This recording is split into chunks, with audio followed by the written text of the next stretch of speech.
Hello everyone, this is Ifti. আজকে আমরা যাবো কিভাবে ডিপোজিট ফটোতে ফাইল আপলোড করবেন। ফাইল আপলোড করার জন্য অবশ্যই আপনার deposit photo contributor account approve থাকতে হবে।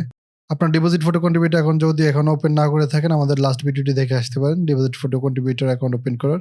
সো চলুন শুরু করা যাক। প্রথমে depositphoto.com আসলে দেখতে পাবেন নতুন একটি মেনু অ্যাড হয়েছে, সেলস মেনু। আপনার ডিপোজিট ফটো কন্ট্রিবিউটর অ্যাকাউন্টে অ্যাপ্রুভ হলে এই মেনুটি দেখতে পারবেন। সেই মেনুটিতে ক্লিক করবেন, দেন এখান থেকে ফাইল আপলোড ক্লিক করে আপনি ফাইল আপলোড করতে পারবেন। তার আগে আমরা দেখে নেব ফাইলটা কিভাবে প্রিপেয়ার করবেন। সো চলুন ইলাস্ট্রেটরে চলে যাই। আপনার ভেক্টর ফাইলটি প্রিপেয়ার করার জন্য সিম্পল কিছু জিনিস খেয়াল রাখবেন। ফাইলটির ভিতরে যেন কোনো প্রকার ইমেজ না থাকে এবং ফাইলটি ইপিএস অথবা এআই ফরম্যাটে সেভ করবেন। সো আমাদের ডিজাইনটার ভিতরে কোনো ইমেজ নেই, আমরা ফাইলটিকে সেভ করব। ফাইল সেভ এস 01 নাম দেব, ইপিএস তে সেভ করব, দেন ওকে। দেন ফাইলটির প্রিভিউ ইমেজ এক্সপোর্ট করতে হবে। সো আমরা যাবো ফাইল, এক্সপোর্ট এজ। সো আমরা জেপিজি এক্সপোর্ট করব। জেপিজি এক্সপোর্টের সময় খেয়াল রাখবেন ইমেজটি যেন অবশ্যই 2500 বা 1600 পিক্সেলের বেশি হয়। তার ছোট হলে নিবে না, তার বেশি যে কোনো সাইজ দিতে পারেন, কোনো সমস্যা নেই। ভেক্টর এবং প্রিভিউ ফাইলটি সেভ করার পর আপনি ফাইলে চলে যাবেন।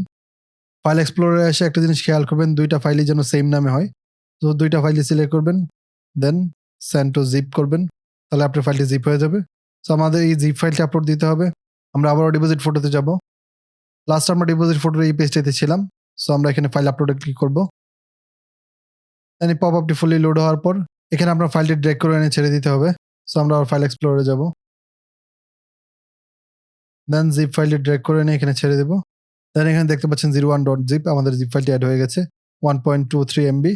সো আমরা আপলোডে ক্লিক করব আপলোড দেওয়ার জন্য। ফাইলটি সাকসেসফুলি আপলোড হয়ে গেলে এখানে গ্রিন আইকনটি দেখতে পারবেন। গ্রিন আইকনটি শো করলে আমরা উইন্ডোটি ক্লোজ করে দেব। দেন আবার ডিপোজিট ফটো পেজ রিলোড করব।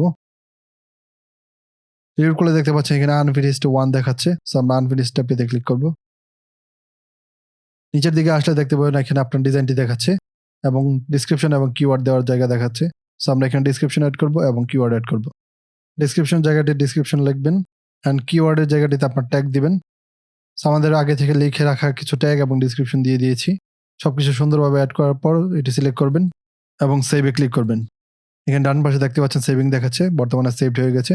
সবকিছু সাকসেসফুলি সেভ হয়ে যাওয়ার পর এখানে সাবমিটে ক্লিক করবেন, সাবমিট সিলেক্টেড। তাহলে আপনার ফাইলটি পেন্ডিং এ চলে যাবে। এখানে পেন্ডিং এ ক্লিক করলে দেখতে পাবেন আপনার ফাইলটি এখানে শো করবে। তারা ফাইলটি রিভিউ করতে 3 থেকে 5 দিন সময় নিতে পারে। সো ততক্ষণ পর্যন্ত অপেক্ষা করবেন। তারপরে আপনার রিভিউ প্রসেস শেষ হয়ে গেলে আপনাকে জানিয়ে দেওয়া হবে ফাইলটি অ্যাপ্রুভ করা হয়েছে না রিজেক্ট করা হয়েছে। আশা করি আপনার ফাইলটি অ্যাপ্রুভ করে নেবে।